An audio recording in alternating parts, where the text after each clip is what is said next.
You're watching South Asia Newsline, and here are the top stories we are tracking for you on Friday, the 18th of August. 2611 accused Tahawwur Rana step closer to extradition to India. Yasin Malik's wife inducted into Pakistan's caretaker government.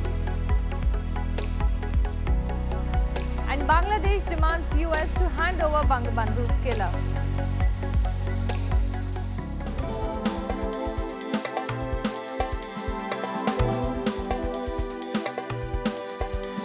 And now for all the details. In a big win for Indian probe agencies, a US court has rejected the habeas corpus petition of 2611 Mumbai attack accused Tahawwur Rana, paving the way for the extradition of the Canadian businessman of Pakistani descent to India for trial.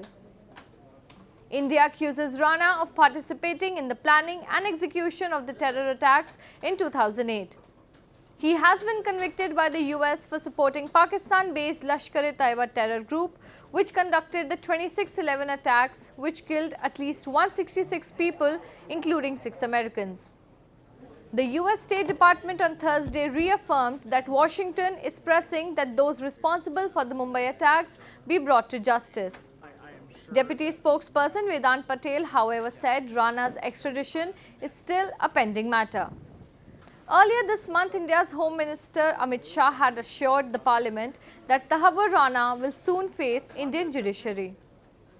Indeed, it's a great success for India, and I have no hesitation to say that because of the good relation between the US government and Indian government, US administration had correctly declared that in any case, whosoever the offender in the 26 November terror attack case on Mumbai, they should be punished according to law. I think this is a great statement of US administration department, and now since Tahawwur Rana habeas corpus has been already rejected by the American court, and now the US administration, of course it would all depend upon now the US administration when it's to be sent back to India for trial.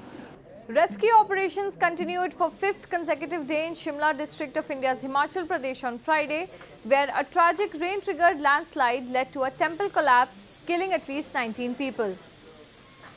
Army and rescue personnel have been deployed to find more bodies under the debris, as locals say at least 7 people are still missing. There are fears of more disaster as the weather department has predicted scattered rains in the next 4 to 5 days.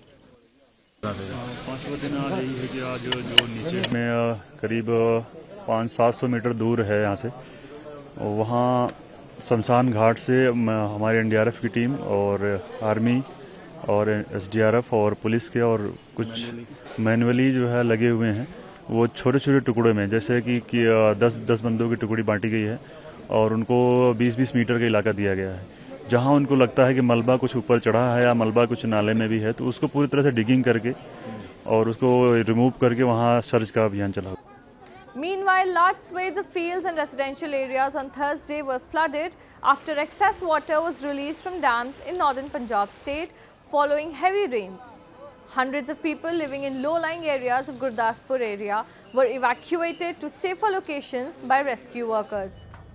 There have been increasing instances of extreme weather in recent years in India, causing large-scale damage to life and property.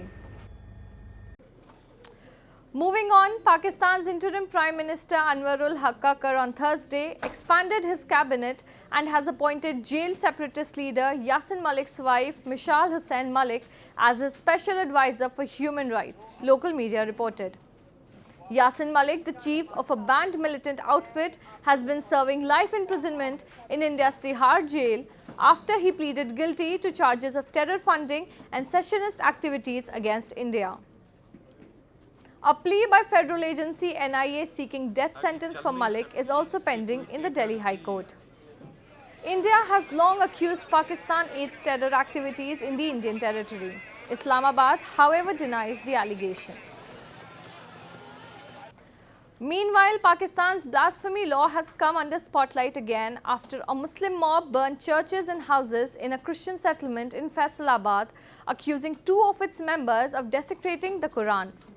Pakistani Christians and Muslims have called for action after a Muslim mob vandalized and torched several churches and scores of houses in a Christian settlement in Faisalabad, accusing two of its members of desecrating the Quran. The attack took place in Faisalabad district on Wednesday and continued for more than 10 hours without any intervention by police who were at the scene, residents and community leaders said.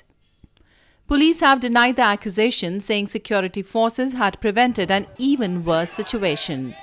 At least 128 people have been rounded up for vandalism, while on Friday, the two Christians accused of blasphemy were also arrested. The incident has again put a spotlight on Pakistan's blasphemy law, which seeks death penalty for anyone who insults Islam and its Prophet Muhammad.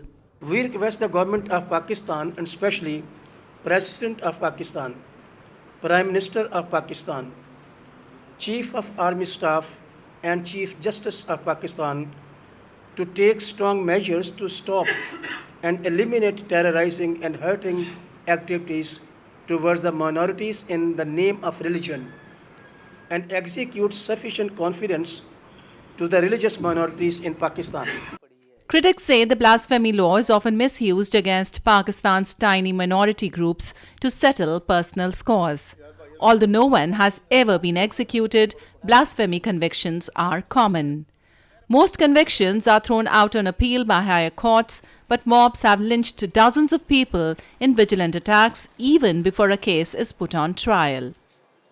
ਜਦੋਂ ਵੇਖਿਆ ਮੇਰਾ ਦਿਲ ਜਿਹੜਾ ਨਾ ਦੇਦਾ ਜਦੋਂ ਮੈਂ ਡਿੱਗਣ ਲੱਗਾ ਵਾਂ ਮੈਂ ਉੱਧਰ ਬਾਹਰ ਨਿਕਲ ਗਿਆ ਵੇਖ ਕੇ ਤੁਹਾਡਾ ਕੀ ਕਸੂਰ ਸੀ ਉਹਨਾਂ ਨੂੰ ਪੁੱਛਣਾ ਸੀ ਨਾ ਸਾਡਾ ਤਾਂ ਕਸੂਰ ਕੋਈ ਨਹੀਂ ਹੈਗਾ ਲੇਕਿਨ ਹੁਣ ਸਾਡੇ ਨਾਲ ਜੋ ਕੀਤਾ ਜਾਂ ਹੋਇਆ ਇਹ ਤਾਂ ਜਾਇਜ਼ਤੀ ਹੋਈ ਸਾਡੇ ਨਾਲ The Paris-based Reporters Without Borders has brought to light a worrying surge in the detention of journalists in Afghanistan following the Taliban's return to power in 2021.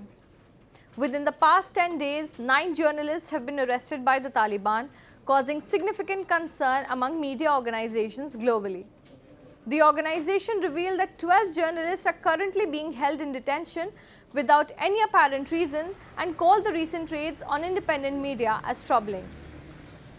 Meanwhile, the latest findings by the Afghanistan Independent Journalists Association have revealed that around 200 media outlets have closed down since Taliban came into power.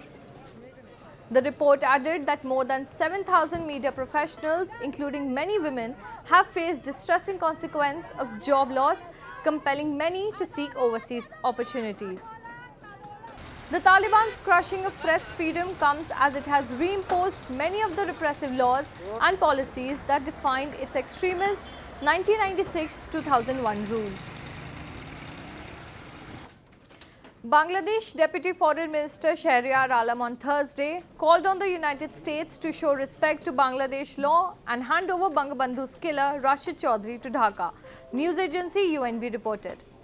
Speaking at a gathering, Alam said assassination of the country's founder Sheikh Mujibur Rahman was the biggest human rights violation in independent Bangladesh, and as an advocate of democracy and human rights, US should avoid to give refuge to fugitives convicted by Bangladesh justice system. Earlier, Foreign Minister Abdul Momen had also slammed Canada and the United States for giving shelter to Rahman's self-confessed killer instead of handing him over to Bangladesh. We want to have Indian wrestler Mohit Kumar, who created history after winning the Under-20 World Wrestling Championship in Jordan this week, returned to a rousing welcome back home on Friday. Mohit won the gold in 61 kg freestyle category. He has become the 4th Indian freestyle wrestler to win the title.